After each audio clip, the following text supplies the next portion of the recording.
سنانے والا کوئی کتنا بھی اہم ہو، لیکن سننے والے اگر کچھ اپنے آپ کو بدلنا نہ چاہیں تو آدمی کیا کر سکتا؟ اللہ تعالیٰ ارشاد فرماتا ہے ان اللہ لا یغیر ما بقوم حتی یغیروا ما بانفسهم، جس کا ترجمہ ڈاکٹر اقبال نے کہا ہے کہ خدا نے آج تک اس قوم کی حالت نہیں بدلی نہ ہو جس کو خیال خود اپنی حالت کے بدلنے کا۔ تو ہمیں بھی تو کچھ بدلنا چاہیے، نہیں بدلنا چاہیے؟ اگر ہم بدلنا چاہتے ہیں، اپنے آپ میں تبدیلی لانا چاہتے ہیں، تبھی تبدیلی ہو سکتی ہے۔ آدمی تو کچھ بھی کہہ کے چلا جائے لیکن ہم ٹس سے مس نہ ہونا چاہیں تو پھر کتنی بھی اچھی بات ہو بیکار ہے۔ اچھا، لوگ یہ سمجھتے ہیں، حضرت سید صاحب، لوگ یہ سمجھتے ہیں کہ اپنی بات کسی کو منوا دینا، سمجھا دینا، یہ بہت بڑی کامیابی ہے۔ لیکن میں سمجھتا ہوں جب دو آدمی آمنے سامنے ہو تو جو ان میں سے ایک شخص دوسرے پر اپنے باتوں کے ذریعے حاوی ہو جاتا ہے، سمجھا دیتا ہے، ان کو بولنے نہیں دیتا، تو یہی نہ کہتا کہ میں نے بولتی بند کر دی اور اپنی بات میں نے منوا لی۔ لوگ سمجھتے بڑی کامیابی کی بات ہے۔ نہیں، یہ کامیابی نہیں۔ کامیابی یہ ہے کہ جب آپ سے کوئی بات کرے تو اس کی باتیں سن کے آپ سمجھ جائیے کہ وہ کہنا کیا چاہتا ہے۔ اصل کامیابی ہے۔ آپ سے کیا کہنا چاہتا ہے سنیے آپ۔ ہم لوگ سناتے زیادہ ہیں، سنتے کم ہیں دوسروں، ہم سنتے ہی نہیں۔ یہ سن لینا دوسروں کی باتیں، پھر غور کرنا، جو کام کی باتیں اس پہ عمل کرنا، یہ اصل کامیابی ہے۔ تو مجھے خوشی ہے کہ آپ لوگ غور سے سن رہے ہیں۔ میری مائیں، بہنیں، بیٹیاں بھی تشریف فرما ہیں۔ میں اس میں کوئی بہت گہری بات تو بالکل نہیں کر سکتا جو آپ کے سر سے گزر جائے کچھ۔ مجھے بہت آسان لفظوں میں چند باتیں کرنی ہے، خاص کر اپنی ماؤں، بہنوں، بیٹیوں سے بات کرنی ہے کہ یہ جو معاشرہ ہمارا ہے، ہمارا سماج ہے، ہمارے بچے ہیں، ان کے اچھے بننے اور بنانے میں سب سے اہم بنیادی کردار ہماری ماؤں کا، ہماری بہنوں کا، ہماری بیٹیوں کا ہے۔ یہ اگر واقعی دل سے لگ جائیں اور اپنے گزری ہوئی خواتین کے نقش قدم پہ چل کے یہ توجہ دیں تو آج بھی ان سے دین کے بہت بڑے بڑے کام ہو سکتے۔ آپ مجھے بتائیں، حضور غوث پاک رضی اللہ تعالی عنہ کی ذات سے مجلس آپ نے منسوب کیے نا۔ حضور غوث پاک کے ہاتھ پہ سب سے پہلے ڈاکوؤں نے توبہ کیا، تو اس توبہ میں جو بنیادی کردار تھا وہ کس کا تھا؟ بتائیے، کس نے کہا تھا جھوٹ مت بولیے گا کبھی؟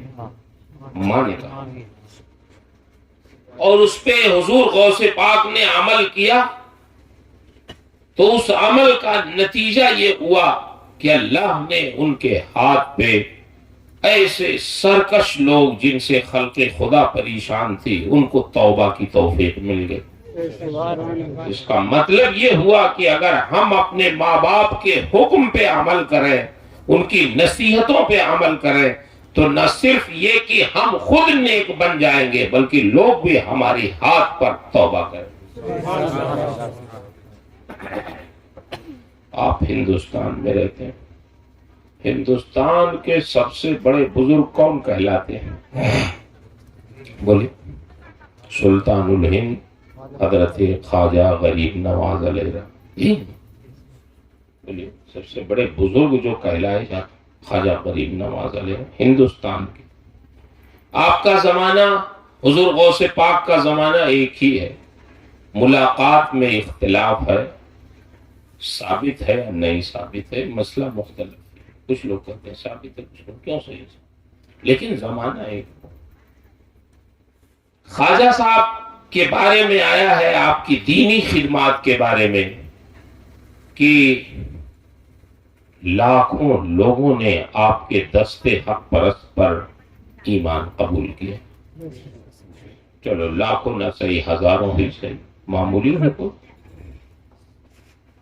ایک دن بہت خوش خواجہ صاحب اپنی والدہ کی خدمت میں آئے تو ان کی والدہ نے پوچھا، بیٹا معین الدین حسن تم بہت خوش ہو، کیا بات؟ تو کہا کہ ماں میں خوش اس لیے ہوں کہ میرے ہاتھ پہ ہزاروں لوگ، بہت سارے لوگوں نے اسلام قبول کیا، اللہ نے انہیں ہدایت دی. تو ماں کا جواب سن. میری مائیں بہنیں اگر سن رہی ہیں، دیر ہو گئی بیچاری یہ جا رہی، تھوڑی دیر اور بیٹھیں، بہت دیر تو مجھے نہیں کرنا. ان کی والدہ نے جواب کیا دیا یہ سن کے؟ فرمایا بیٹا معین الدین یہ تمہارا کمال نہیں ہے. تو خواجہ صاحب بڑے تعجب میں پڑ گئے. عرض کرتے ہیں ماں میں نے کوشش کی، ان کے لیے واعظ کیا، نصیحت کیا، سفر کیا، ان کو سمجھایا. آپ کہہ رہے ہیں تمہارا کمال نہیں ہے، تو مجھے آپ سمجھائیں کہ میرا اگر کمال نہیں ہے تو کس کا کمال ہے؟ باتیں سمجھ میں آ رہی ہیں؟ مشکل بات ہے آپ کے سمجھ میں نہ آئے. کس کا کمال ہے؟ تو ان کی والدہ نے کہا بیٹا تمہیں تو یاد بھی نہیں ہوگا، جب تم پیدا ہوئے تھے تو جب تمہیں دودھ پلانا ہوتا تو میں پہلے وضو کرتی پھر تمہیں دودھ پلاتی تھی. آج تم بڑے ہو گئے ہو تو سمجھتے ہو کہ تمہارا سب کمال ہے. جب بھی تمہیں دودھ پلانا ہوا تو بغیر وضو کے میں نے تمہیں دودھ نہیں پلایا، وضو کر کے تمہیں دودھ پلاتی. اور جب تم دودھ پینے لگتے تو میرے دونوں ہاتھ رب العالمین کی بارگاہ میں اٹھ جاتے اور دعا کرتی کہ یہ مولا میرے بیٹے حسن کے سینے میں دودھ کے ہر قطرے کے ساتھ ولایت کا نور بھی ڈال دے. یہ انہی دعاؤں کا اور احتیاط کا نتیجہ ہے کہ آج جو تم کہتے ہو اللہ اسے پورا فرما دے. تمہاری زبان میں اثر ہو جاتا ہے، لوگ تمہارے ہاتھ پہ آ کے توبہ کرتے ہیں. معین الدین یہ تمہاری ماں کی احتیاط اور دعاؤں کا نتیجہ ہے. تمہیں کیا پتا چلے گا، تم دوسروں بچے تھے دودھ پیتے تھے. اس کا مطلب یہ ہوا میری ماؤں اور بہنوں، کسی بڑے سے بڑے بزرگ کی شخصیت سازی میں، ان کے بنانے میں، ان کو کمال تک پہنچانے میں بنیادی کردار ان کی ماؤں کا رہا. آپ کا کیا مقام ہے اس سماج، اللہ کے نزدیک آپ کا کتنا مرتبہ ہے؟ آپ کے آغوش سے تربیت میں پرورش پانے والے بچے اللہ کے ولی ہوتے ہیں، بڑے بڑے محدث ہوتے ہیں، بڑے بڑے بزرگ ہوتے ہیں جن کے ذریعے سے ہزاروں لوگوں کی قسمتوں کے فیصلے ہو جاتے ہیں. ایک ایک بزرگ کے ہاتھ پہ ہزاروں لوگ توبہ کرتے ہیں. اس لیے میں اپنی ماؤں اور بہنوں سے گزارش کروں گا کہ آپ کا بہت مستعد رہنا، بیدار رہنا، نیک رہنا، خیر خواہ رہنا، احتیاط کے ساتھ زندگی گزارنا یہ بہت ضروری ہے. ماں باپ اگر نیک ہے تو پھر اولاد پر اس کا اثر پڑتا ہے. مگر اب ہم لوگ خود ہی صبح سوتے رہتے ہیں تو بچوں کو کون جگائے گا نماز کے لیے؟ بتائیے، کوئی جگائے گا؟ مسجد کب بنی ہے؟ بولیے. 2013 میں. اس سے پہلے مسجد نہیں تھی. آبادی کب سے تھی بولیے؟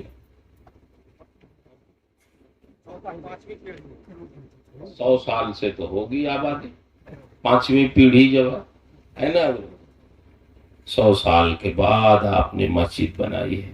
بہت دیر ہو گئی ہے، جان لیجئے، دیر ہو گئی مسجد بننے میں. نماز فرض ہے اور جماعت واجب ہے. وہ بھی کہاں واجب ہے؟ گھر میں نہیں، مسجد میں واجب. مسجد کیوں بنائی جاتی ہے بولیے مجھے آپ؟ جماعت سے، صرف نماز پڑھنے کے لیے نہیں، جماعت سے نماز پڑھنے کے لیے بنائی جاتی ہے. ورنہ صرف نماز پڑھنا ہو تو جو سب سے پاورفل نماز ہے وہ کون سی نماز ہے؟ تہجد کی. نوافل میں جتنی نماز، میں فرض کی بات نہیں کر رہا، سب سے زیادہ پاورفل نفلوں میں جو نماز ہے وہ کون سی ہے؟ تہجد کی نماز. تو ٹھیک ہے، آپ نے بھی بات صحیح کہی ہے، ایک حساب سے وہ بھی صحیح ہے.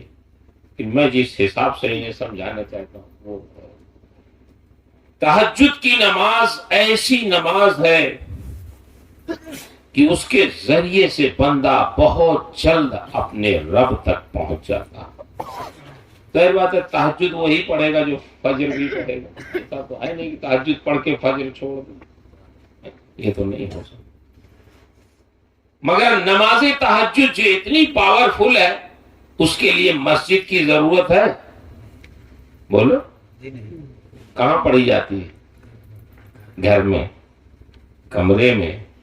نبی کریم صلی اللہ علیہ وسلم کے بارے میں آیا ہے کہ جب نماز تہجد، ان پر نماز تہجد پڑھنا ضروری تھی، تو وہ جب نماز تہجد کے لیے اٹھتے تو چپکے سے اپنا دروازہ کھولتے کہ ام المومنین کی آنکھ نہ کہیں کھل جائے. لیکن جب نماز فجر کے لیے اٹھتے تو سب کو جگاتے، کسی کو سونے نہیں دیتے. جب نماز فجر کے لیے اٹھتے تو سب کو بیدار کرتے، اور تہجد کے لیے اکیلے اٹھتے. تو تہجد کی نماز کے لیے مسجد بھی ضروری نہیں، اذان بھی ضروری نہیں. اذان بھی نہیں ہے، ضروری کیا ہے ہی نہیں. جماعت بھی نہیں ہے، امام کی بھی ضرورت نہیں ہے، مگر ہے بہت پاورفل نماز. اس کا مطلب یہ ہوا کہ جو نماز آپ مسجد میں پڑھتے ہیں تو مسجد اس لیے نہیں بنائی جاتی ہے کہ صرف نماز پڑھی جائے، بلکہ جماعت کے ساتھ نماز پڑھی جائے. جماعت کے ساتھ کیوں نماز ہے یہ بھی ایک حکمت سمجھ لیجئے، تاکہ جب آپ جماعت کے ساتھ نماز پڑھیں گے، فجر میں کوئی آپ کا بھائی نہیں آیا، ظہر میں نہیں آیا، عصر میں نہیں آیا، مغرب میں نہیں آیا، جو آتا تھا برابر، تو عشاء میں آپ کو خیال تو آئے گا میرا یہ بھائی کہاں رہ گیا، کیوں نہیں آ رہا ہے، بیمار تو نہیں ہے، چلو اس کی عیادت کرا.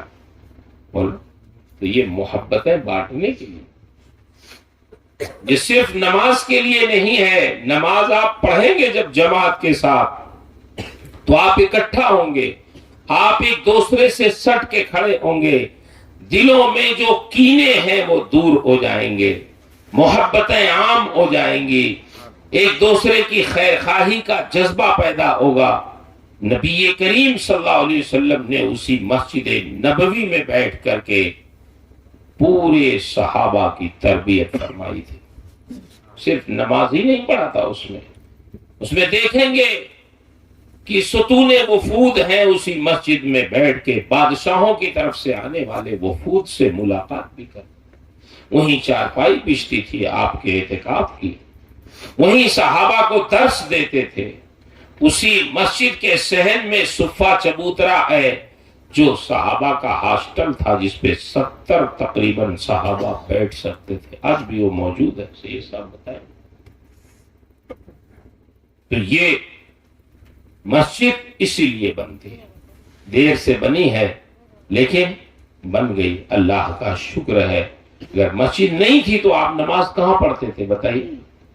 اپنے اپنے گھر میں پڑھتے رہے ہوں گے، تو جماعت تو چھوٹتی تھی نا؟ بولیے، اتنے دن تک جماعت چھوٹی؟ سب تہجد بنا لیے گھر نماز۔ تو سید صاحب کا احسان خاص کر کہ ان کے مدرسے میں بچے نے پڑھا تو اس کا ذہن بنا کہ ہوگا کون تھے پڑھنے والے؟ سلامت، اللہ ان کو سلامت رکھے۔ دیکھیے مدرسے کی برکت ہے، سید صاحب کی برکت۔ سید صاحب کو تو آپ مجھ سے زیادہ جانتے نہیں جانتے جی؟ آپ کے علاقے میں رہتے ہیں، ہم سے تو بہت دن کے بعد ملاقات ہوئی۔ یہ بہت نیک عالم دین، سادات میں سے تو ہیں ہی جو ہمارے لیے قابل تعظیم ہے، خود باعمل شخصیت۔ لوگ یہ سمجھتے ہیں کہ بزرگ وہی ہے جو کرامت دکھائے، بولیے یہی نہیں، اس پر بزرگی کا معیار نہیں ہے۔ بزرگ وہ ہے جو شریعت پہ عمل کرے۔ الاستقامت فوق الکرام، دین پر ثابت قدم رہنا یہ کرامت سے بھی بڑھ کے۔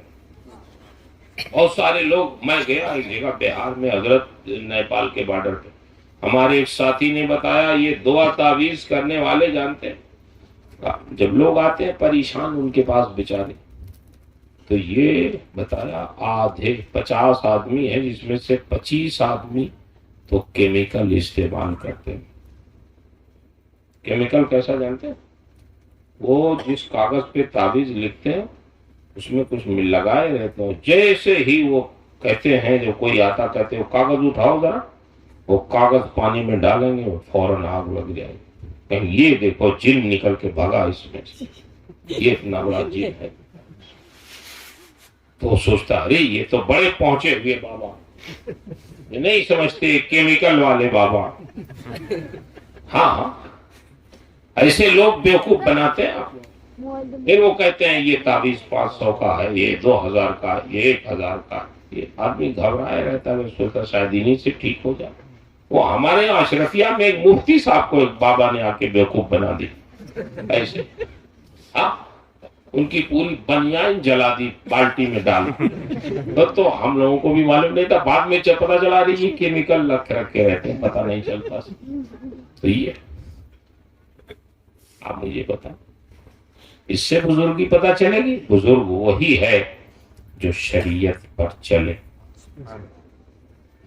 تو ضروری نہیں وہ کرامت دیکھا، شریعت پہ چلے اور شریعت پہ چلنے کا حکم دے۔ یہاں مدھو پور کے علاقے میں گئے ہمارے شاگرد بھی، کچھ جلسے میں سے صاحب گئے تو لوگوں نے بتایا کہ حضرت یہاں ایک پیر صاحب آتے ہیں، پیر صاحب، اس لیے سنا دے رہے ہیں آپ کو، کوئی آ کے بیوقوف نہ بنائے اس طرح، سیدھے سادے لوگ۔ تو کہا پیر صاحب آتے ہیں تو کیا ہوا؟ پیر صاحب تو ہر علاقے میں جاتے ہیں۔ کہا ارے سنیے تو پیر صاحب کہتے کیا؟ پیر صاحب نماز نہیں پڑھتے۔ جب لوگ ان سے پوچھتے ہیں پیر صاحب آپ نماز کیوں نہیں پڑھتے، پیر صاحب کا جواب سنو۔ پیر صاحب کہتے ہیں اس زمین پر میری نماز ہوتی ہی نہیں، اس زمین کو تو ابلیس نے اپنے سجدوں سے ناپاک کر دیا، کوئی 1 انچ بھی زمین ایسی نہیں بچی ہے جہاں ابلیس نے سجدہ نہ کیا، اب بالکل زمین ناپاک ہو گئی، میں کہاں سجدہ کروں؟ کہا یہ پیر صاحب بتاتے ہیں، تو تم لوگ کیا جواب دیتے ہو پیر صاحب؟ وہ کچھ بول نہیں۔ عجیب گنوار لوگ ہو تم لوگ، اتنے دن سے علماء کرام کی تقریر سن رہے ہو، جلسہ سن رہے ہو، اس کے لیے کوئی مناظرے اہل سنت آئیں گے جواب دینے کے لیے؟ تم لوگ خود ہی جواب دے دو پیر صاحب کا۔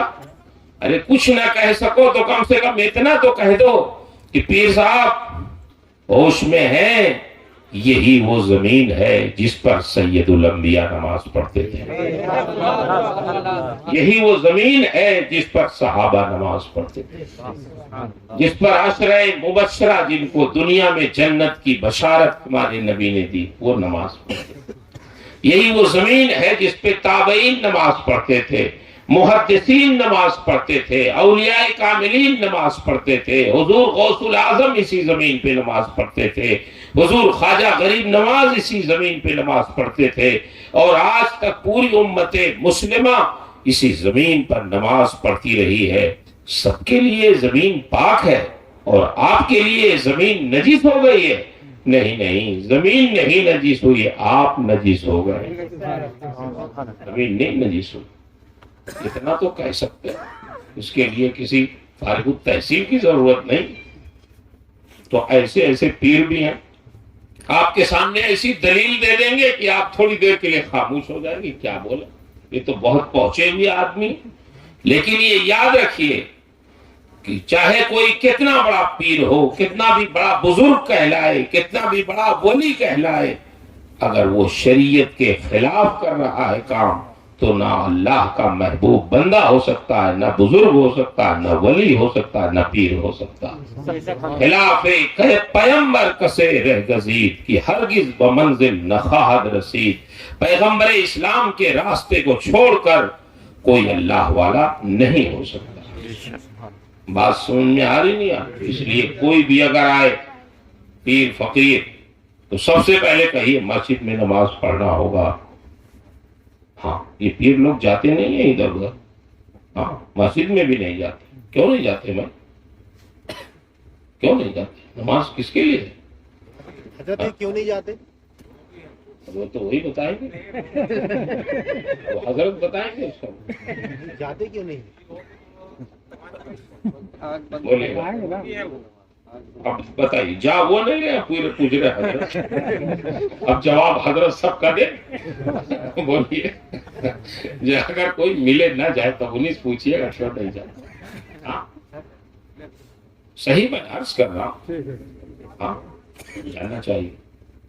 ہمارے نبی حضور اکرم صلی اللہ علیہ وسلم مسجد میں جا کے نماز پڑھتے، ان سے ان کی عزت کی طرح کسی کی عزت ہے؟ ان کے خلفاء، خود حضرت سیدنا عمر فاروق اعظم رضی اللہ تعالیٰ عنہ مدینے سے لے کے ایران، مدینے سے لے کے شام تک ان کی حکومت تھی۔ بولیے، آج مدینے سے لے کے ایران، ذرا دیکھیے نقشہ اٹھا کے دیکھیے کتنے ممالک بنے ہوئے ایران تک۔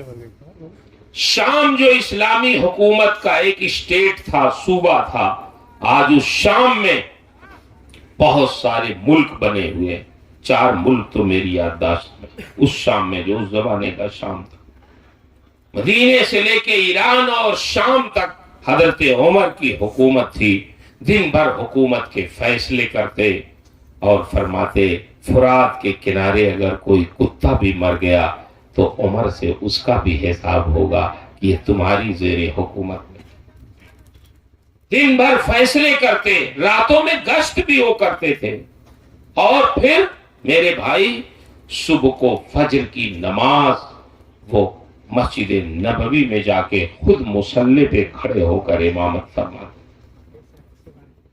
صرف امامت ہی نہیں کرتے تھے میرے بھائی، صرف امامت ہی نہیں کرتے تھے، نماز پڑھانے کے بعد ایک بار دائیں ایسے اپنے نمازیوں پر دیتے، ایک بار بائیں ایسے ڈال دیتے، اور اتنی دیر میں پہچان جاتے تھے کہ کون نماز فجر میں نہیں آیا۔ پھر اس کے گھر جاتے تھے۔ کیا ٹائم تھا ان کے پاس! ٹائم کی بات صرف نہیں تھی، دلچسپی تھی کہ اللہ کا کوئی بندہ ایسا نہ ہو جس کی نماز قضا ہو جائے۔ اللہ اکبر! یہ درد، یہ تڑپ، یہ محبت تھی۔ ایک دن دیکھا کہ ایک نوجوان نہیں ہے فجر کی نماز میں، پھر وہ نماز فجر پڑھ کے چلے گئے اس کے گھر۔ اس کے گھر کا دروازہ کھٹکھٹایا، اس کی بوڑھی ماں بیچاری دروازہ جب کھولی تو دیکھا امیر المومنین عمر بن خطاب دروازے پہ کھڑے۔ بوڑھی ماں کانپنے لگی، حضور خیریت تو ہے؟ صبح صبح آپ ہمارے گھر کے دروازے پہ کیسے تشریف لانا ہوا؟ ذرا آپ بتائیں کیسے آنا؟ غلطی تو نہیں ہو گئی ہم سے کوئی؟ آپ نے فرمایا نہیں، کوئی غلطی نہیں، میں نے نماز فجر میں تمہارے بیٹے کو نہیں دیکھا، یہ بتاؤ کیا بات ہے، کیوں نہیں گیا نماز فجر میں تمہارا بیٹا؟ ماں نے کہا گیا نہیں میرا بیٹا، میں تو سمجھ رہی تھی گیا ہوگا۔ اچھا حضور تشریف رکھ کر کھڑے رہا، میں دیکھتی ہوں کہیں سو تو نہیں گیا۔ اندر گئی، آواز دی بیٹے کو تو دیکھا کہ بیٹا اپنے کمرے میں سو رہا۔ بس ماں نے کہا بیٹا سو رہے ہو؟ امیر المومنین عمر بن خطاب دروازے پہ کھڑے ہو کر تمہارا انتظار کر رہے۔ یقین مانے امیر المومنین عمر بن خطاب کا نام سننا تھا تو کیسی نیند اور کیسا بستر۔ حضرت صاحب ایسا اٹھے کہ یہ پائجامہ باندھنا تھا، لیکن ڈر کے مارے باندھے نہیں کہ دیر نہ ہو جائے۔ ایک ہاتھ سے اپنا پائجامہ پکڑا اور دوڑتے ہوئے امیر المومنین کے سامنے جا کے کھڑے ہو گئے۔ امیر المومنین حضرت عمر بن خطاب نے ارشاد فرمایا کیوں جناب نماز فجر میں آپ نہیں پہنچے؟ کہا حضور آنکھ لگ گئی تھی، سو گیا تھا، نہیں جا سکا۔ آپ نے ارشاد فرمایا مسجد نبوی میں آپ نہیں جا سکے تو سو گئے تھے آپ، پھر آپ کی آنکھ کیسے کھلی یہ مجھے بتائیے۔ ایسے آپ بیدار ہوئے، اب بول ہی نہیں رہے۔ حضرت عمر تھوڑا جلال میں آئے، ارشاد فرماتے ہیں اللہ کے بندے، جب اللہ کے منادی نے کہا حی علی الصلاۃ حی علی الفلاح، تب تمہاری آنکھ نہیں کھلی، اور جب تمہاری ماں نے کہہ دیا کہ امیر المومنین عمر بن خطاب دروازے پہ کھڑے ہیں تو آنکھ ایسی کھل گئی کہ تم اپنا پیجامہ بھی نہیں باندھے ڈر کے مارے اور آ کے عمر بن خطاب کے سامنے کھڑے ہو گئے۔ اے اللہ کے بندے، کاش اگر تم اپنے رب سے ڈرتے تو تم مسجد نبوی آ گئے ہوتے۔ عمر سے ڈرنے کی ضرورت نہیں ہے، تم بھی ان سے ڈرو جن سے عمر بھی ڈرتے۔ مسجد نبوی آ گئے۔ تو جو اللہ والے ہیں، جن کے دل میں اللہ کا خوف ہے، وہ شریعت پہ عمل کرتے ہیں، وہ مسجدوں میں جاتے ہیں، وہ نماز پڑھتے ہیں، وہ جماعت کی پابندی کرتے ہیں، اور جن کو صرف اپنی بزرگی کی ٹھونس جمانی ہے، ان کو کیا غرض ہے شریعت سے اور اللہ کے خوف سے؟ وہ تو چکر میں رہتے ہیں کیسے پھانس دیا جائے لوگوں۔ اس لیے میرے بھائی، خدا کے لیے آپ کسی کو بھی معیار دیکھنا ہو تو ہمارے بزرگوں نے یہی بتایا ہے کہ ان کو شریعت کے معیار پہ تولو گے، اگر شریعت پہ وہ قائم ہیں تو وہ ہمارے بزرگ ہیں، ہم ان کا ہاتھ بھی چومیں گے، ان کا پیر بھی چوم سکتے ہیں، ان کی خدمت بھی کریں گے، جو بھی دین سے جڑا ہوا رہے گا ہم اس کا احترام کریں گے۔ بولی احترام کس چیز کا ہوتا؟ دین ہی کی بنیاد پہ نہ ہوتا؟ بولی۔ اور میں آپ سے گزارش کروں گا، زیادہ دیر تک تو آج تقریر کیا ہو پائے گی، آپ بھی تھک گئے ہیں، لیکن صحیح سامنے بہت کام کی باتیں کہنی ہیں، صحیح کام کی باتیں کہنی۔ میں تو آج ان سے راستے میں کہہ رہا تھا کہ کیسے کیسے لوگ مرید کرتے ہیں، آپ لوگ کیوں نہیں مرید کرتے؟ آپ تو سادات میں سے بعمل عالم ہیں، بعمل لوگوں کو مرید کرنا چاہیے۔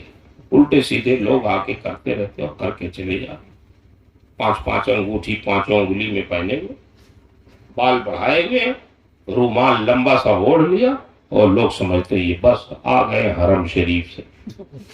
ہاں، چاہے شریعت پہ کوئی عمل ہی نہ۔ میرے بھائیوں، آپ دیہات میں رہتے ہیں، دیہات کے لوگ جھگڑا بہت کرتے ہیں، جھگڑا نہیں نہ ہوتا ہے، جھگڑتے ہیں معمولی باتوں، محبت رکھیے آپس میں ایک دوسرے سے، کچھ معاف کرنے کا جذبہ رکھیے، کچھ درگزر کیجیے۔ اور درگزر کون کرے؟ معاف کون کرے گا؟ بولیے۔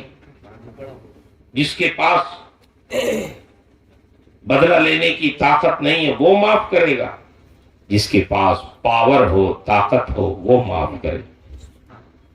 میں پڑھ رہا تھا ایک کتاب، ایک سیاسی آدمی تھا، آپ لوگ اس سلسلے میں مجھ سے زیادہ جانتے ہوں گے جو لوگ ہیں۔ نیلسن منڈیلا، یہ افریقہ کا صدر تھا. تقریباً 2 دہائیوں تک، 20 سال تک یہ نیلسن منڈیلا یہ جیل میں تھا. جیل سے نکلا تو پھر یہ افریقہ کا صدر بنا. ایک دن وہ رات میں وہ اپنے سیکورٹی گارڈ کے ساتھ وہ گشت کر رہا تھا شہر میں. بھوک لگ گئی اس کو، تو اپنے سیکورٹی گارڈ سے کہا کہ ذرا رکو، کوئی ہوٹل تلاشو، کھانا کھایا جائے، بھوک لگ گئی. تو اس کے سیکورٹی گارڈ نے ہوٹل تلاشا. کہا پریزیڈنٹ صاحب آئیے، ہوٹل مل گیا، کھانا کھا لیا جائے. ہوٹل میں جب بیٹھے آرڈر دے کے، تو دور ایک آدمی کرسی میز کے سامنے بیٹھا تھا، وہ بھی آرڈر دے کے اپنے کھانے کا انتظار کر رہا تھا. تو منڈیلا نے اپنے سیکورٹی گارڈ سے کہا جاؤ ذرا اس سے کہو کہ صدر کہہ رہے ہیں، پریزیڈنٹ کہہ رہے ہیں کہ ان کے ساتھ کھانا کھاؤ، ہمارے ساتھ آؤ کھانا کھاؤ. تو اس سے جا کے کہا، خیر وہ آ گیا. پھر وہ بیٹھا، کھانا آیا تو بڑی جلدی جلدی وہ کھانے لگا. اس کا ہاتھ کانپ رہا تھا. جلدی سے اس نے کھانا کھایا، منڈیلا سے اجازت لی، چلا گیا.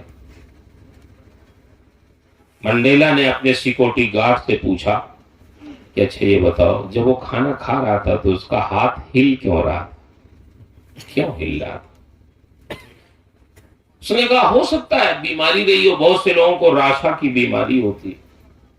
تو منڈیلا نے کہا نہیں بیماری نہیں تھی، تم نہیں جانتے اس کو، میں پہچانتا ہوں، وہ مجھے بھی پہچان رہا تھا.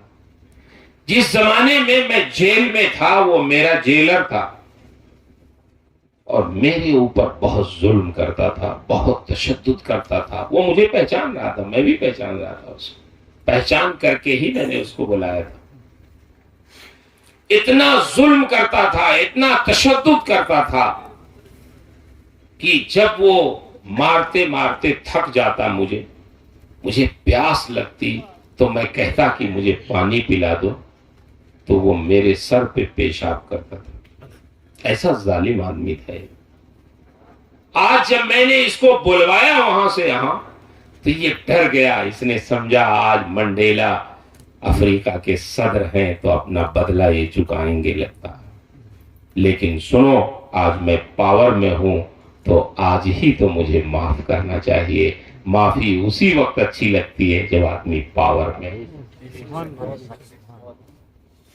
تو وہ معاف کرے جو آپ کے سماج میں طاقتور ہو، جو بدلہ لے سکتا ہو، جو کسی نے اگر اس کو گالی دے دیا تو وہ سزا دے سکتا ہو، وہ مار سکتا ہو، لیکن پھر وہ مارے نہ، معاف کر دے، تو اس سے معافی اچھی لگتی ہے. ہمارے نبی آخر الزمان صلی اللہ علیہ وسلم طائف گئے، دعوت دینے گئے تھے، سمجھانے گئے تھے، اور لوگوں نے سلوک کیسے کیا؟ پتھروں کی بارش کی، اوباشوں کو لگا دیا. وہ ہمارے نبی کو مارتے، پتھر مارتے، یہاں تک کہ آپ کے دونوں نالین خون سے بھر گئے. تھک گئے سرکار. جب بیٹھ جاتے تھک کے تو اوباش لڑکے آتے، پھر اٹھا کے آپ کو چلاتے اور مارتے پتھر. یعنی ایسی صورت تھی کہ اللہ نے جبرائیل امین کو بھیجا، جبرائیل جاؤ میرے محبوب سے کہہ دو کہ اگر آپ اشارہ کر دیں، ہاں کہہ دیں، صرف اشارہ کرنے کی دیر ہے، اگر آپ اشارہ کر دیں تو جبرائیل 2 پہاڑوں کو طائف، 2 پہاڑوں کے درمیان طائف کو رکھ کر پیس دو، کوئی باقی نہ بچے. میرے محبوب کو جو تکلیف انہوں نے پہنچائی، یہ اللہ نے بھیجا جبرائیل امین، جاؤ سزا دو. لیکن محبوب سے پوچھ لینا اگر وہ راضی ہوتا. جبرائیل امین آئے، انہوں نے عرض کیا حضور اگر آپ ہاں کہہ دیں، اشارہ کر دیں تو ہم طائف کو پیس لیں 2 پہاڑوں کے درمیان. مگر اللہ کے رسول، دیکھیے ساری چیزیں مہیا، اللہ نے بھیجا بھی ہے فرشتے کو عذاب دینے کے لیے، سب چیزیں، صرف ہاں کہنے کی دیر ہے. لیکن طاقت ہوتے ہوئے، اسباب مہیا ہوتے ہوئے سرکار نے فرمایا نہیں، میں اس کی اجازت نہیں دیتا ہوں. میں تو دعا کرتا ہوں اے اللہ ان کو سمجھ دے دے، ان کو ہدایت دے دے، ان کی نسلوں میں ایسے لوگوں کو پیدا کر دے جو مجھے پہچانے اور میرے اوپر ایمان۔ تو معافی اس سے اچھی بات۔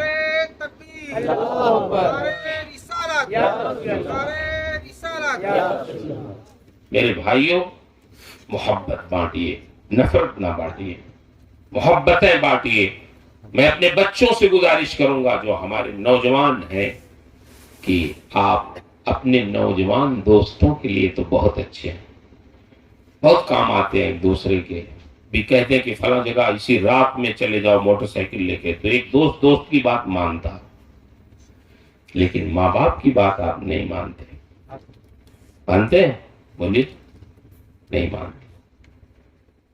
اللہ کے رسول نے فرمایا خیرکم خیرکم لأہلی وَأَنَا خیرکم لأہلی، تم میں سب سے بہتر وہ ہے جو سب سے بہتر اپنے گھر والوں کے لیے ثابت ہو،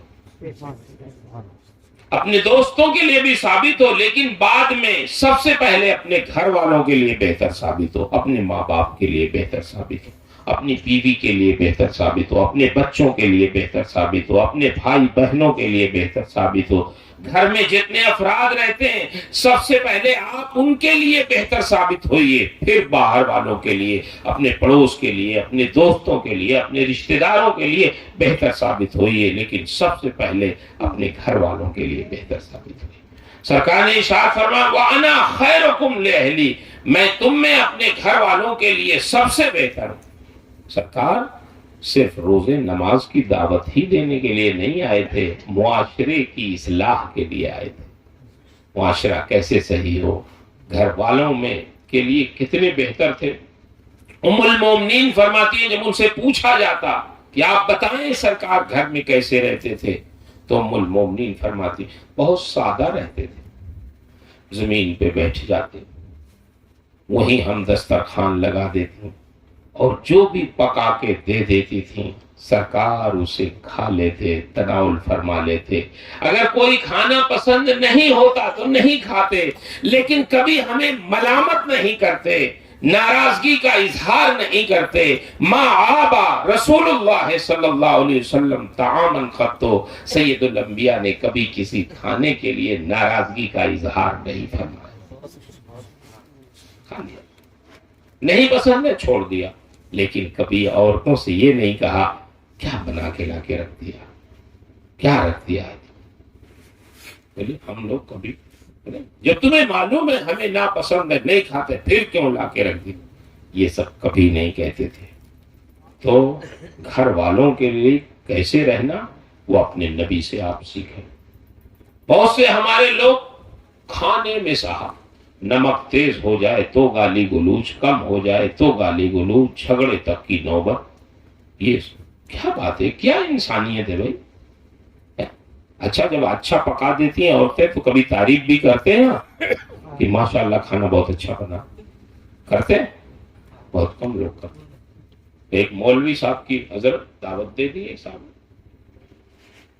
تو مولانا صاحب گئے، جب ان کے گھر کھانے کے لیے پہلا لقمہ ڈالا تو مولانا صاحب کی زبان سے نکلا ماشاءاللہ، آپ کی اہلیہ نے کھانا بنایا؟ کہیں ہاں ماشاءاللہ بہت لذیذ کھانا آپ کی اہلیہ نے بنایا، بہت اچھا کھانا بنایا۔ تو ان کی اہلیہ پردے کے پیچھے تھیں، وہاں سے رونے لگی، وہ آواز کے ساتھ رونے لگی۔ مولانا صاحب نے پوچھا بھائی میں نے کوئی غلط بات کہہ دی کیا، کیوں رو رہے؟ آپ کی اہلیہ رو رہی ہیں؟ بولے ہاں مولانا صاحب۔ رو کیوں نہیں؟ سمجھ میں بات کیا کیوں رو رہی؟ مولانا صاحب نے پوچھا بھائی کیوں رو رہی ہیں؟ میں نے کوئی تکلیف دہ بات کہہ دی کیا؟ آپ کی تو تعریف ہی میں نے کی ہے، رو کیوں رہی ہیں؟ تو سنیے، یہ ہمارے اور آپ کے ساتھ بھی ہو سکتا ہے۔ بیوی نے کہا ان کی کہ مولانا صاحب 35 سال ہو گئے شادی ہوئے اس بندے خدا سے، ان کے ساتھ رہتے رہتے 35 سال ہو گئے، کبھی اس بندے نے آج تک کہا ہی نہیں کہ تم نے اچھا کھانا بنایا۔ کان ترس گئے کہ کاش یہ کبھی یہ کہہ دیتے کہ تم نے کھانا اچھا بنایا ہے تو ہمارا بھی دل خوش ہو جاتا. آج 35 سال میں آپ آئے ہیں, آپ نے ایک جملہ کہہ دیا تو ہمیں رونا آیا کہ کاش 35 سال سے جس شوہر کے ساتھ ہم رہتی ہیں, کاش ہمارا وہ شوہر اگر کبھی کہہ دیتا کہ تم نے کھانا بہت اچھا بنایا تو ہمارا دل خوش ہو جاتا. لیکن افسوس کان ترس گئے ان سے جملہ سننے کے لیے. تو کیا یہ ہمارا حق نہیں ہے کہ اگر ہماری مائیں بہنیں, ہماری بیویاں اچھا کھانا بنائیں تو ہم یہ جملہ کہہ دیں کہ تم نے کھانا بہت اچھا بنایا؟ کوئی شریعت کے خلاف حضرت کوئی مسئلہ تو نہیں ہوگا, اس میں کوئی فتویٰ تو نہیں لگ سکتا؟ بولیے. کہنا چاہیے, تعریف کرنا چاہیے.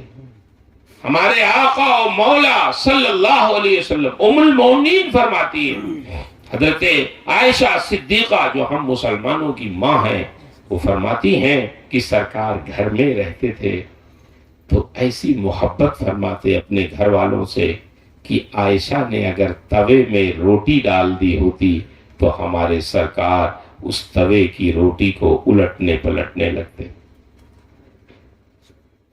ہم خوب سمجھتی تھی کہ آپ سید الانبیاء ہیں, آپ امام الانبیاء ہیں, آپ دین کی باتیں بتانے کے لیے آئے ہیں, آپ کا منصب گمراہوں کو راہ راست پہ لانا ہے, آپ کا کام ہمارے توے کی روٹی الٹنا پلٹنا نہیں ہے. مگر ہم یہ بھی سمجھتی تھیں کہ یہ سب ہماری دلجوئی میں کر رہے ہیں, ہمیں خوش رکھنے کے لیے کر رہے ہیں اور اپنے امتیوں کو تعلیم دینے کے لیے کر رہے ہیں. یہ میرے امتیوں, تمہیں زندگی کیسے گزارنا ہے, جب تم گھر میں رہو تو یہ دیکھو کہ تمہارے نبی کیسے زندگی گزارتے تھے, تمہارے آقا و مولا کیسے رہتے تھے, اپنے بیوی بچوں کے ساتھ, خواتین کے ساتھ ان کی زندگی کیسے گزرتی تھی. یہ تمہارے لیے نمونہ بن جائے تاکہ تم اسی طرح اگر زندگی گزارو گے تو طلاق کی نوبت نہیں آئے گی, جھگڑے کی نوبت نہیں آئے گی, مار پیٹ کی نوبت نہیں آئے گی, دو خاندانوں کے درمیان مقدمہ بازی کی نوبت نہیں آئے گی. اگر شوہر اور بیوی اپنی زندگی نبی کے اسوہ حسنہ کے مطابق گزارے تو پھر ان کی زندگی گھر کے اندر جنت نشان بن جائے گی. اس لیے میرے بھائیوں, آپ دنیا کو نہ دیکھیں دنیا کہاں جا رہی ہے. میں اپنی ماں اور بہنوں سے بھی گزارش کروں گا کہ آپ بھی اپنے شوہروں کا لحاظ رکھیں, شوہر بیویوں کا لحاظ رکھیں. اللہ کے رسول نے ارشاد فرمایا قدر کریں بیویوں کی, نیک بیویاں. سر اللہ کے رسول فرماتے ہیں دنیا کلھا متاع ومتاعها المرأة الصالحہ. پوری دنیا میں جتنی چیزیں سب استعمال کرنے کے لیے, مگر ان سامانوں میں استعمال کی چیزوں میں سب سے بہتر چیز نیک بیوی ہے, نیک عورت ہے. نیک عورت اگر ملے تو اس کی عزت کرو, اس کی قدر کرو اور دعا کرو کہ اللہ ان سے نیک نسلیں وجود میں لائیں. یہ مہینہ حضور غوث پاک کا, بھئی آپ سے کہہ رہا تھا محبت سے رہیے, مل جل کے رہیے.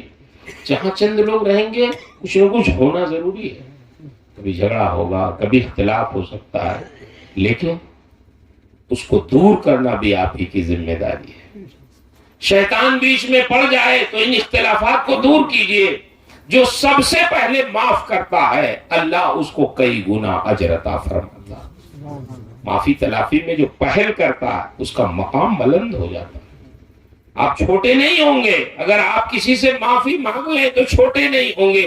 حدیث شریف میں من تواضع للہ رفعہ اللہ, جو اللہ کے لیے تواضع اختیار کرتا ہے چھوٹا بن جاتا ہے, اللہ اس کو اور بلند کر دیتا ہے. بلند ہونا چاہیے اور ایک دوسرے کی دلجوئی رکھیے. دلجوئی بہت بڑی بات ہے. دیکھیے ہمارے جتنے اہل اللہ تھے, بزرگان دین تھے, وہ سب امت کی دلجوئی بہت رکھتے تھے. سلسلے نقش بندیہ کا یہ طریقہ تھا کہ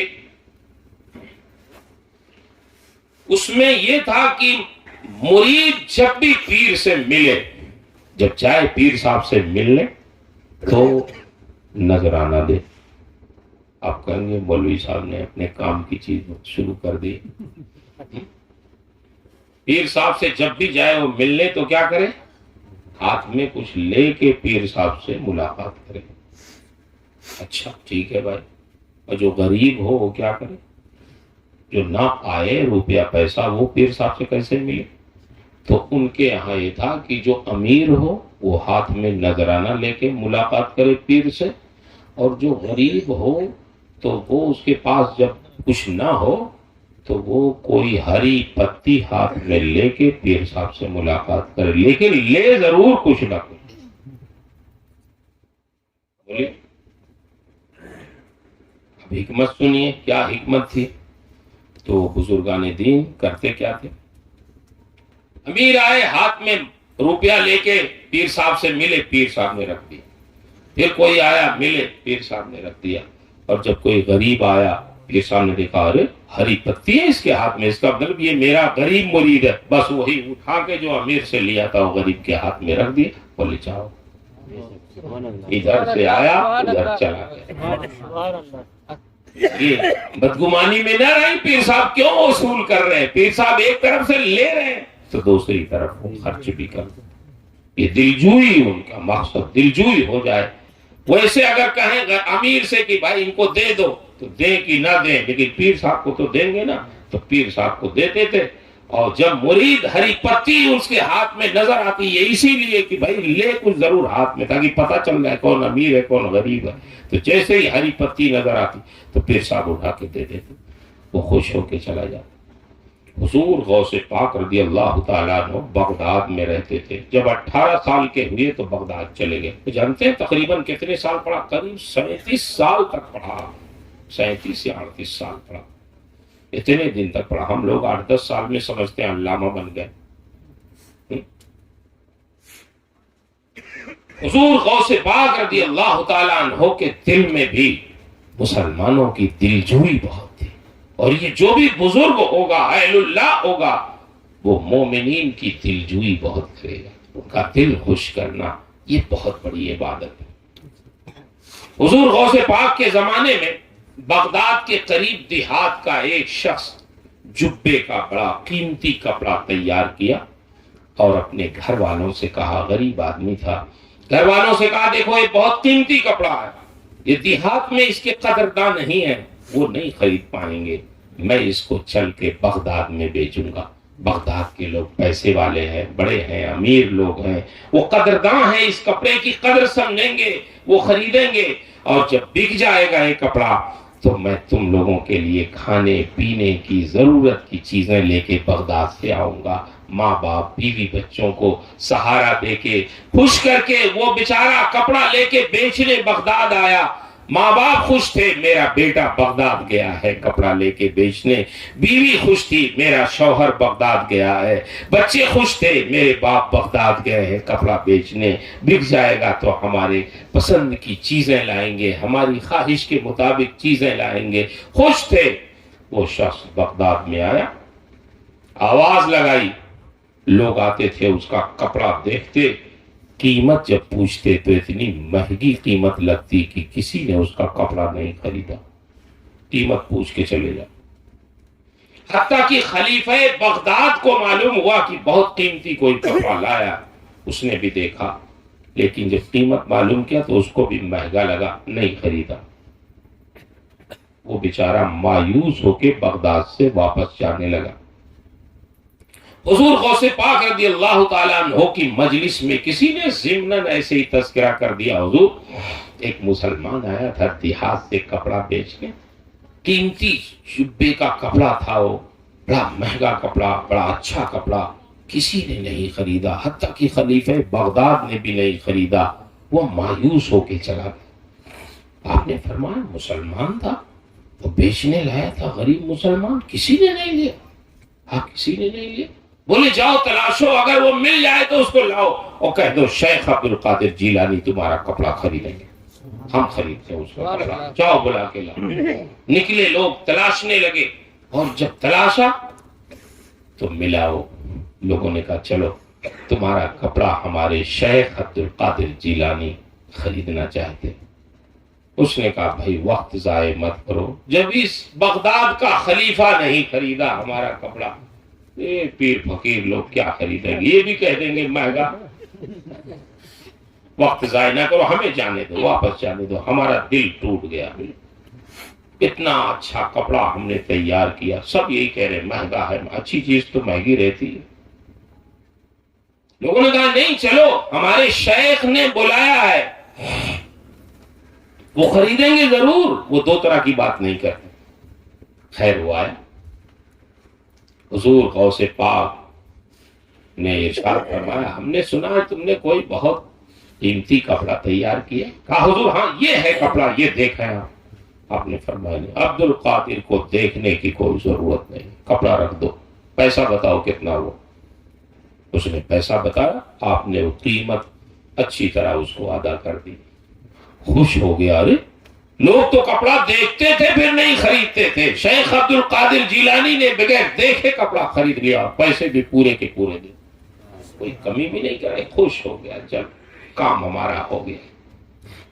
وہ تو چلا گیا خوش خوش، لیکن پورے بغداد میں شور ہو گیا کہ جس کپڑے کو کوئی نہیں خرید سکا اس کو شیخ عبد القادر جیلانی نے خرید لیا۔ خلیفہ کو بھی معلوم ہوا، اس نے کہا اچھا ہم تو سمجھتے تھے پیر فقیر لوگ اللہ والے، اب سمجھ میں آیا کتنا خزانہ ان کے پاس ہے، جو کپڑا کوئی نہ خرید پائے اس کو شیخ عبد القادر جیلانی خریدتے ہیں۔ میں ملنا چاہتا ہوں آپ سے، اطلاع بھجوایا حضور آپ سے میں ملنا چاہتا ہوں۔ آپ نے فرمایا ملنے کی ضرورت نہیں، کبھی مل لیں گے، آپ زحمت نہ کریں، ہم دیکھ لیتے ہیں، مل لیں گے کبھی۔ آپ بادشاہوں امیروں کے وہاں جانا نہیں چاہتے۔ ٹیلر کو بلایا، کہا ایک کپڑا لے جاؤ، اس کا جبہ ذرا سلو۔ لے گیا، اور جب وہ کپڑا کاٹنے لگا تو اس نے اطلاع بھجوائی کہ حضور آپ کا کپڑا کم ہے، آستین چھوٹی ہو جائے گی، تھوڑا سا کپڑا اس میں کا اور منگا دیں۔ آپ نے فرمایا اب تو اس میں کا کپڑا ملنا نہیں ہے، تو دیہات سے ایک آدمی لایا تھا، ہم نے خریدا اس کو، اب کہاں ملے گا وہ کپڑا؟ کہا پھر حضور آستین تو چھوٹی ہو جائے۔ کہا کہ چھوٹی کیوں ہوگی، اس میں پیوند لگا دیں۔ کہا پیوند بھی کیسے کپڑے کا لگا، اس کلر کا کوئی کپڑا نہیں، اس قیمت کا کوئی کپڑا نہیں، تو آپ کا جبہ خراب ہو جائے گا۔ آپ نے فرمایا نہیں خراب ہو، ہم بتاتے ہیں کون سا پیوند لگانا، ٹاٹ کا پیوند لگا دو اس میں۔ ہاں ٹاٹ کا پیوند، اتنے قیمتی جبے میں ٹاٹ کا پیوند؟ کہا ہاں بھائی لگا دو، عبد القادر کو نہ پہننا، تم کو مزدوری لینی، سلائی لینی، تم اپنی سلائی لو، جبہ ہمیں پہننا، ہم پہن لیں گے۔ بہرحال سل دیا اس نے، ٹاٹ کا پیوند لگا دیا آستین۔ حضور غوث پاک نے وہ جبہ پہنا اور خلیفہ سے ملنے گئے جواب دینے۔ خلیفہ نے جب سنا کہ شیخ عبد القادر جیلانی تشریف لائے تو بہت عزت و اکرام کیا۔ پھر بیٹھے تو اس نے وہی بات ذکر کی کہ حضور بغداد میں جو کپڑا کوئی نہیں خرید پاتا، آپ جیسا فقیر آدمی خریدتا ہے اسے، کتنی دولت آپ کے پاس۔ بس حضور غوث پاک کو چلا لایا، ارشاد فرماتے ہیں خلیفہ سے کہ سن تو غلط فہمی میں ہے، تو سمجھتا ہے کہ عبد القادر نے کپڑے کی محبت میں کپڑا خریدا ہے، ہرگز نہیں۔ عبد القادر نے جس وقت کپڑا خریدا تو کپڑا تو دیکھا بھی نہیں نگاہ اٹھا کے، عبد القادر نے کپڑے کی محبت میں نہیں کپڑا خریدا، بیچنے والے ایک مسلمان کی دلجوئی میں کپڑا خریدا۔ سبحان اللہ سبحان اللہ۔ تمہیں نہیں معلوم کہ وہ غریب مسلمان اپنے ماں باپ سے، اپنی بیوی سے، اپنے بچوں سے کیا وعدہ کر کے آیا تھا کہ میں بغداد جا رہا ہوں، کپڑا بیچوں گا، بک جائے گا تو تمہارے کھانے پینے ضرورت کی چیزیں خرید کے لاؤں گا۔ اب اگر تم میں سے کسی نے نہیں خریدا اس کا کپڑا، وہ مایوس جا رہا تھا، اگر وہ ویسے ہی اپنے گھر چلا جاتا تو اس کے گھر والوں کے دل، شیشے دل پارا پارا ہو جاتے۔ بس اسی جذبے کے تحت میں نے اس کا کپڑا خریدا کہ کہیں اس کے گھر والوں کا دل نہ ٹوٹ جائے، ورنہ اگر تو کپڑے کی بات کر رہا ہے تو یہ میری عبد القادر کی آستین دیکھ لے. عبد القادر کے نزدیک جو حیثیت ٹاٹ کی ہے اس سے زیادہ کپڑے کے جبے کے کپڑے کی حیثیت نہیں ہے. میرے نزدیک دونوں حیثیتیں برابر ہیں. یہ میری آستین تمہیں گواہی دے گی. جو حیثیت میرے نزدیک ٹاٹ کی ہے وہی جبے کے کپڑے کی ہے. میں نے کپڑے کی محبت میں کپڑا نہیں خریدا, ایک مسلمان کی دلجوئی میں کپڑا خریدا. سبحان اللہ سبحان یہ اللہ. ہمارے بزرگوں کی شان تھی کہ وہ کسی کا دل توڑنا نہیں چاہتے تھے, دل شکنی نہیں کرنا چاہتے تھے, ان کے دل کو خوش کرنا چاہتے تھے. یہ دل کو خوش کرنا کسی مومن کے یہ خود بہت بڑی عبادت. اس لیے ہم حضور غوث پاک رضی اللہ تعالی عنہ کی مجلس کر رہے ہیں تو ان کی عادتیں بھی ہمارے اندر کچھ آنی چاہیے. بولی آنے چاہیے نہیں آنی چاہیے؟ تب تو ان کی مجلس ہوئی. اور اگر ہم خالی لڑائی جھگڑا کرتے رہیں, کسی کو نہ معاف کریں, کسی سے محبت نہ کریں, پھر تو ہم تو مکمل دنیا دار ہو گئے. ہمیں اپنے بزرگوں کی عادتوں کے مطابق زندگی گزارنا, اپنے نبی کی سنت کے مطابق زندگی گزارنا. حضور غوث پاک میں بعض حضرات نے لکھا 40 سال تک عشاء کے وضو سے فجر کی نماز پڑھی ہے. بولیے. تب ان کی زبان میں ایسا اثر تھا کہ آپ یہ مجلس واعظ میں 70 ہزار لوگ شریک ہوتے تھے. نہ کوئی پوسٹر نہ کوئی اعلان. آج تو پوسٹر نکالیے, شائع کیجئے, اعلان کیجئے, تب کہیں 100-200 لوگ اکٹھا ہو گئے. بولیے. حضور غوث پاک ایسے بعمل تھے, 40 سال تک عشاء کے وضو سے فجر کی نماز پڑھ معمولی بات. ہم لوگ فجر کے وضو ہی سے فجر پڑھ لیا کریں. بولیے. عشاء کے وضو سے تو ہم لوگ نہیں پڑھ پائیں گے. فجر ہی کے وضو سے فجر پڑھ لیں, عشاء کے وضو سے عشاء پڑھ لیں. یہ تو ممکن ہے نا بھائی. امام کون ہے آپ کی مسجد میں؟ سلامت آپ ہیں؟ تھوڑا سا داڑھی اور بڑھاؤ, مجھے چھوٹی لگ رہی ہے. ہاں. فجر میں کتنے لوگ رہتے ہیں؟ آپ رہتے ہو؟ امام صاحب تو رہتے ہیں, کہیں کہیں امام ہی غائب ہو جائے.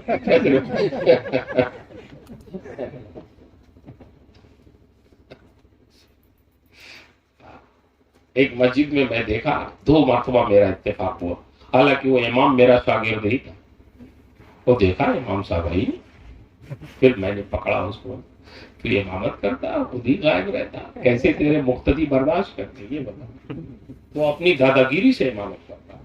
ہاں تو اب ایسا نہ ہو کہ دادا گیری سے صرف 5-6 لوگ رہتے ہیں نماز فجر میں, بقیہ لوگ کہاں چلے جاتے ہیں؟ فجر کے پہلے ہی آپ لوگ کام پہ چلے جاتے ہیں. بولیے. ہمارے ایک دوست ہیں مولانا صاحب, وہ ان کے ایک دوست تھے جو استنبول جا رہے تھے, استنبول ترکی. داڑھی وغیرہ رکھے کے لگتا تھا کوئی مولانا صاحب ہے. وہ کہنے لگے مولانا صاحب سے کہ جب ہم فلائٹ پہ بیٹھے تو ہمارے بغل میں ایک یہودی تھا. ہمیں نہیں پتا تھا یہ یہودی. یہودیوں کی داڑھی بھی بڑی لمبی رہتی ہے, آپ اندازہ نہیں لگا پائیں گے. یہودی ٹوپی ذرا چھوٹی سی لگاتے. تو جب فلائٹ پرواز کرنے لگی تو اس یہودی نے ان سے پوچھا, سمجھا کوئی مولوی صاحب مسلمانوں کے, کہا اچھا یہ بتائیے آپ کے یہاں فجر کی نماز میں کتنے لوگ حاضر ہوتے ہیں؟ میں نے کہا 10-12 لوگ ہوتے ہیں. پھر وہ پوچھ کے خاموش ہو گیا, کچھ بولا نہیں. بہت دیر کے بعد انہوں نے کہا, میں نے اس سے کہا کہ بھئی آپ کون ہیں؟ اس نے کہا میں یہودی ہوں. آپ نے فجر کے بارے میں کیوں پوچھا؟ فجر کے بارے میں کیوں پوچھا؟ کتنے لوگ رہتے؟ کہا یہی تو مسلمانوں کی حرارت ایمانی ناپنے کا ہمارے پاس آلہ ہے. ہم اسی سے دیکھتے ہیں کہ مسلمان کتنے زندہ دل ہیں. کیسے؟ کہا جو قوم اپنے رب کے نام پہ اپنی نیند قربان نہ کر سکے, اپنا بستر نہ چھوڑ سکے,